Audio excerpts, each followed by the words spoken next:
Meus cumprimentos a todos. Meu nome é Maria Eduarda dos Santos Camilo, sou aluna do curso de Direito na Unopar Catuaí e venho por meio desse vídeo apresentar a minha defesa do TCC. O tema é o enfrentamento à violência sexual de crianças e adolescentes. Passamos para a introdução.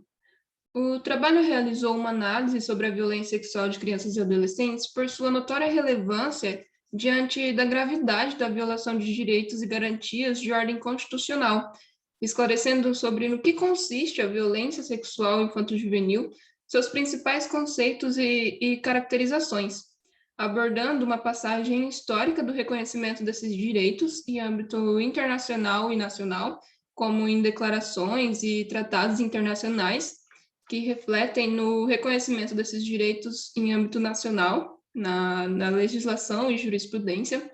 E, por fim, foi de análise a criação de políticas públicas adotadas pelo Brasil para a maior proteção dessas vítimas. Passamos, então, para o problema de pesquisa. Tendo em vista a atuação do Estado diante da fragilidade da situação, pergunta-se: o sistema brasileiro é eficaz no combate contra a violência sexual de crianças e adolescentes? Os objetivos. O objetivo geral do trabalho foi discutir sobre a eficiência do sistema brasileiro em relação à violência sexual cometida contra crianças e adolescentes. Os objetivos específicos foi abordar os principais conceitos e caracterizações relacionadas à temática, analisar a passagem histórica do reconhecimento dos direitos e discorrer a respeito dos sistemas de políticas públicas, dos sistemas de proteção adotados no Brasil. O capítulo 1. O tema é a conceituação sobre a violência sexual infanto-juvenil e seus aspectos. A infância nos remete à pureza e inocência, daí a importância de uma proteção especial para a sobrevivência e desenvolvimento. No entanto, a prática de violência sexual contra o infanto-juvenil no Brasil é recorrente, e o Ministério da Mulher, da Família e dos Direitos Humanos divulgou em 2020 que essa violência é a quarta mais notificada em toda a nação. Mas mesmo diante de tantas denúncias, ainda não representa a realidade da situação. Na maioria dos casos, essa violência ocorre dentro do próprio seio familiar, sendo conhecida como a violência intrafamiliar. E quando cometida por pessoas estranhas, a criança e ao adolescente, é caracterizada como a violência extrafamiliar.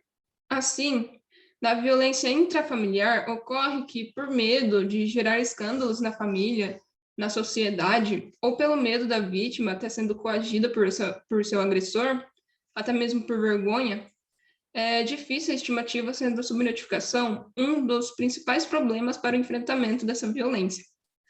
Um grande problema na atualidade é o distanciamento social ocasionado pela Covid-19, que gerou uma considerável diminuição no número de denúncias, até pela criança e adolescente estar convivendo com seus agressores, o que dificulta ainda mais a denúncia. Ressaltou-se também no trabalho a dificuldade na produção de provas, pois muitas das vezes essa violência é cometida na clandestinidade, sem testemunhas. E assim, nos casos que chegam até o Poder Judiciário, até as autoridades competentes, a palavra da vítima se torna essencial para a responsabilização do agressor. Passamos, então, para o segundo capítulo. O tema é os aspectos legislativos e jurisprudenciais para a proteção e combate à violência sexual contra crianças e adolescentes. Foi abordado as principais formulações em âmbito internacional, como a Declaração de Genebra dos Direitos da Criança, em 1924, e, através dessas formulações, ocasionou o reconhecimento desses direitos também no Brasil, como a promulgação do Código de Menores em 1927. Após alguns anos, com a redemocratização do país, pós-ditadura militar, foi promulgada a Constituição Federal de 1988, que ocasionou a ineficácia do Código de Menores por entender que este já não se encontrava mais de acordo com os direitos humanos, surgindo então o ECA, o Estatuto da Criança e do Adolescente, que entrou em harmonia com a Constituição Federal, pois visa a garantia e a prioridade absoluta das crianças e adolescentes.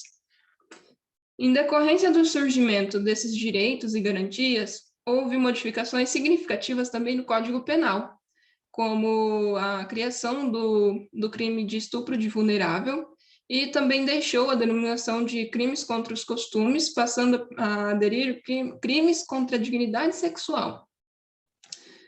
Analisou-se também a criação da lei da escuta protegida, passando a prever um procedimento especial para a escuta e coleta de depoimento de crianças e adolescentes vítimas ou testemunha dessa violência. O terceiro capítulo, o tema é a análise dos sistemas e políticas públicas adotados pelo Brasil em garantia aos direitos do infanto-juvenil em face da violência sexual. É o último capítulo e analisou a necessidade da relevância dos sistemas de proteção aos direitos das crianças e adolescentes, ressaltando-se a importância de uma estrutura de atendimento qualificada e eficácia na efetiva solução dos casos, demonstrando o papel fundamental do Ministério Público, do Poder Judiciário e do Conselho Tutelar como órgãos de fiscalização dos serviços e programas de atendimento para o fortalecimento e prevenção de tal crime, prevenção e enfrentamento de tal crime, é necessária a utilização de ações interinstitucionais, intersetoriais e interfederais. Outro papel importante é a divulgação de campanhas, como o Faça Bonito, realizado no dia 18 de maio, Maio Amarelo.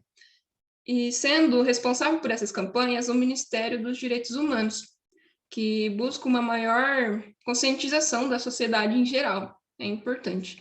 E, por fim, salientou-se que as autoridades e entidades integrantes dos sistemas de garantias trabalhem em rede e de forma qualificada. Passamos, então, para as considerações finais. Há um grande número de denúncias da prática desse crime, mas que estão demasiadamente distantes da realidade, sendo a subnotificação um dos principais problemas para o enfrentamento desses casos, dessa violência. A violência intrafamiliar foi colocada no trabalho como a mais gravosa às vítimas, e o distanciamento social ocasionado pela Covid-19 gerou uma diminuição preocupante nos números de denúncias.